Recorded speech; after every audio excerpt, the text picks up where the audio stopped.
शाम का समय मंगलपुर गांव के किनारे हाईवे के पास लच्छू अपने छोटे से ढाबे में गर्मा गर्म मटन सीख कबाब सेक रहा है। कबाब की खुशबू सड़क से गुजरने वालों को भी खींच रही है। ढाबे में ज्यादा भीड़ नहीं है। मंगल चाचा एक कुर्सी पर बैठे कबाब खा रहे हैं। मंगल चाचा कबाब का एक टुकड़ा मुंह में डालते हुए कहते हैं, वाह लच्छू, तेरे इन मटन सीख कबाबों में जो जादू है ना, वो शहर के बड़े बड़े ढाबों और होटलों में भी नहीं है। पर एक बात समझ में नहीं आती, इतना बढ़िया खाना बनाकर भी तू गरीब लच्छू ही क्यों है? लच्छू मुस्कुराते हुए और चूल्हे पर सीख पलटते हुए कहता है, अरे चाचा, पैसा तो हाथ का मैल है। मुझे तो बस लोगों को पेट भर खिलाने में खुशी मिलती है। अब देखिए ना, कल रामू काका के पास पैसे नहीं थे तो मैंने अपने ढाबे में ऐसे ही खिला दिया। मंगल चाचा हंसते हुए कहते हैं, और इसी खुशी के चक्कर में तेरी पत्नी कविता तुझे घर में बेलन से रोज खुशी देती होगी।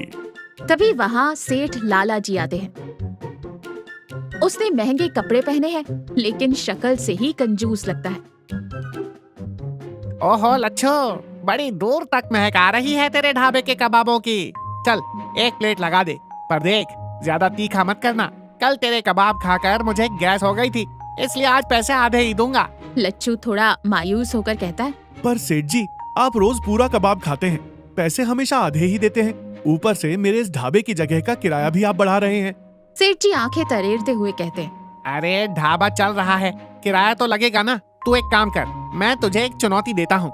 अगर तूने मुझे ऐसा मटन सीख कबाब खिला दिया जिसका स्वाद मेरे सीधे दिल पर लगे, और मैं अपनी मर्जी से बिना तेरे मांगे तुझे कबाब की 2 गुनी कीमत दे दूं, तो मैं तेरे ढाबे का 3 महीने का किराया माफ कर दूंगा। मंगल चाचा चौंक कर कहते हैं, अरे सेठ जी, आप और अपनी मर्जी से 2 गुनी कीमत? आसमान से सूरज पश्चिम से उग सकता है, पर आपकी जेब से पूरा नोट नहीं निकल सकता।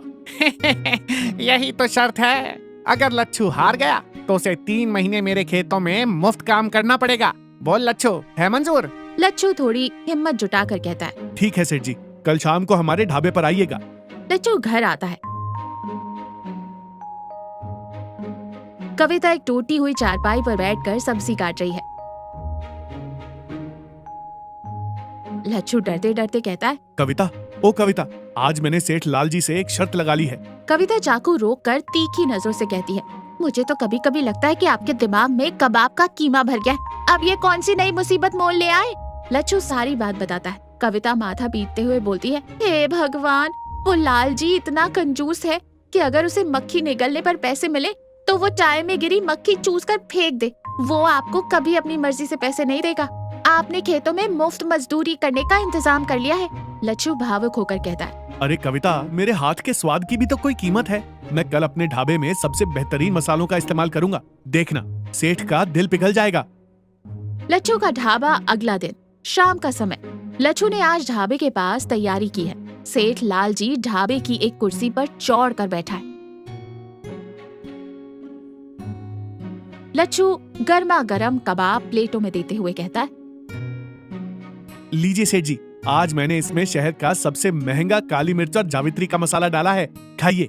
सेठ कबाब खाता है। उसकी आंखें बड़ी हो जाती है। कबाब सच में बहुत स्वादिष्ट है, लेकिन कंजूस सेठ दिमाग लगाता है। सेठ जानबूझकर अजीब सा मुंह बनाते हुए कहता है, उफ लच्छू, ये क्या कर दिया? इसमें तो काली मिर्च इतनी है कि मेरे कान से धुआं निकल रहा है। स्वाद तो ठीक है, लेकिन मेरी जीभ जल गई।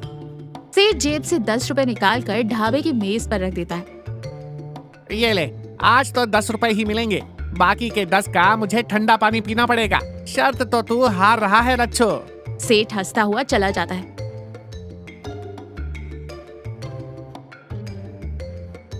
लच्छू उदास बैठा है। शर्त के 2 दिन निकल चुके हैं और सेठ रोज कोई ना कोई बहाना बनाकर कम पैसे देकर चला जाता है। कल आखिरी दिन है।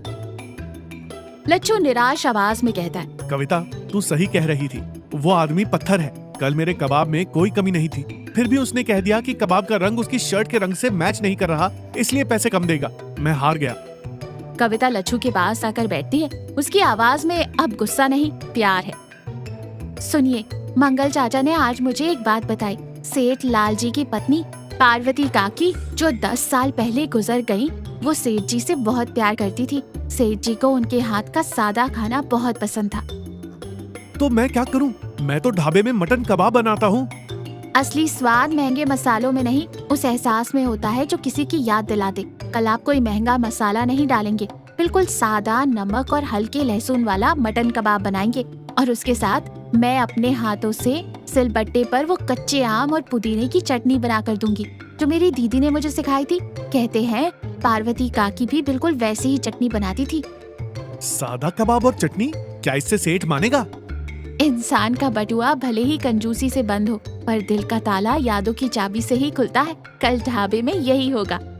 लच्छू का ढाबा आखिरी दिन, शाम का समय है। कविता भी ढाबे के काउंटर के पीछे खड़ी है। सेठ लाल जी बड़े घमंड में आकर कुर्सी पर बैठते हैं और हंसते हुए कहते हैं, हाँ भाई लच्छू, आज तो तेरा आखिरी दिन है। कल से मेरे खेत में फावड़ा चलाने के लिए तैयार हो जा। ला दिखा आज क्या बनाया है। लच्छू बिना कुछ कहे एक प्लेट आगे करता है।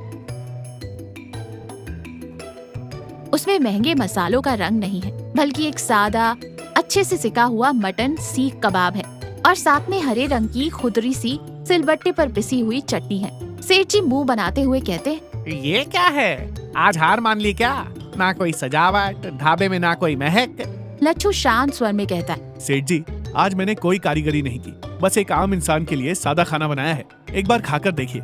सेठ अजीब सा मुंह बनाकर कबाब का एक टुकड़ा तोड़ता है, उसे उस खास चटनी में डुबाता है और मुंह में रखता है। सेठ जी जैसे ही वो चबाते हैं, उसके जबड़े रुक जाते हैं। उसकी आंखें झपकना बंद कर देती हैं। उसका घमंड और कंजूसी वाला भाव अचानक गायब हो जाता है। उसे ऐसा लगता है जैसे वो 10 साल पीछे चला गया हो, जब उसकी पत्नी उसे अपने हाथों से खाना खिलाती थी। सेठ जी की आवाज कपने लगती है। ये चटनी, ये स्वाद। सेठ की आंखों से आंसू आ जाते हैं। वो खुद को रोने से रोकने की कोशिश करता है, जो काफी मजाकिया और भावुक दोनों लगता है। वो बार बार अपनी नाक सुकोड़ता है। सेठ रोते हुए और खाते हुए कहता है, बहुत बहुत बेकार कबाब है लच्छू, और ये चटनी तो बिल्कुल मेरी पार्वती के हाथों जैसी है। तूने मुझे रुला दिया दुष्ट इंसान। लच्छू मुस्कुराते हुए कहता है, सेठ जी, आप तो रो रहे हैं। सेठ आंसू पोंछते हुए अपनी कंजूसी और भावनाओं के बीच लड़ते हुए कहता है, मैं रो नहीं रहा हूँ, वो कबाब गरम है ना, इसलिए आंख से पानी आ गया। सेठ पूरी प्लेट मिनटों में साफ कर देता है। वो खड़ा होता है, अपनी कुर्ते की अंदर वाली जेब से, जिसे वो कभी नहीं खोलता, एक 500 रुपए का कड़कता नोट निकालता है। सेठ कांपते हाथों से नोट लच्छू की तरफ बढ़ाते हुए कहता है, ये ले, ये कबाब के नहीं है। कबाब तो तेरा आज भी 20 रुपए का ही था, लेकिन इस स्वाद ने मुझे वो खुशी दी है जो मैं लाखों रुपए खर्च करके भी नहीं खरीद सकता था। लच्छू नरमी से कहता है। और शर्त का क्या सेठ जी? सेठ हल्की मुस्कान के साथ कहता है, तो जीत गया लच्छू, तेरे ढाबे का 3 महीने का किराया माफ। और सुन, अपनी पत्नी से कहना कल से ये चटनी रोज ढाबे में बननी चाहिए, वरना फिर से किराया बढ़ा दूंगा। फिर वो आंसू पोंछते हुए और सच्ची खुशी के साथ वहाँ से चला जाता है। सेठ के जाने के बाद मंगल चाचा वहाँ आते हैं और हैरानी से कहते, अरे ये मैं क्या देख रहा हूँ? लाल जी के हाथ से 500 का नोट निकला। धरती फट क्यों नहीं गई? कविता हंसते हुए कहती है, धरती नहीं चाचा, आज सेठ जी का दिल फटा है। लच्छू कविता की तरफ प्यार से देखता है। सच कहा कविता तूने। मैं ढाबा चलाने और कबाब पकाने में उस्ताद था, पर तूने मुझे सिखा दिया कि सच्चा स्वाद मसालों की डिब्बी में नहीं, बल्कि इंसान की भावनाओं और यादों में बसता है। कविता मुस्कुरा कर लच्छू से 500 रुपए का नोट छीनते हुए कहती है, वो सब तो ठीक है दार्शनिक महोदय, पर ये नोट अब मेरे पास रहेगा, वरना कल फिर किसी को ढाबे में मुफ्त का कबाब खिला दोगे। लच्छू सिर खुजलाते हुए हंसता है। मंगल चाचा भी जोर से हंसते हैं।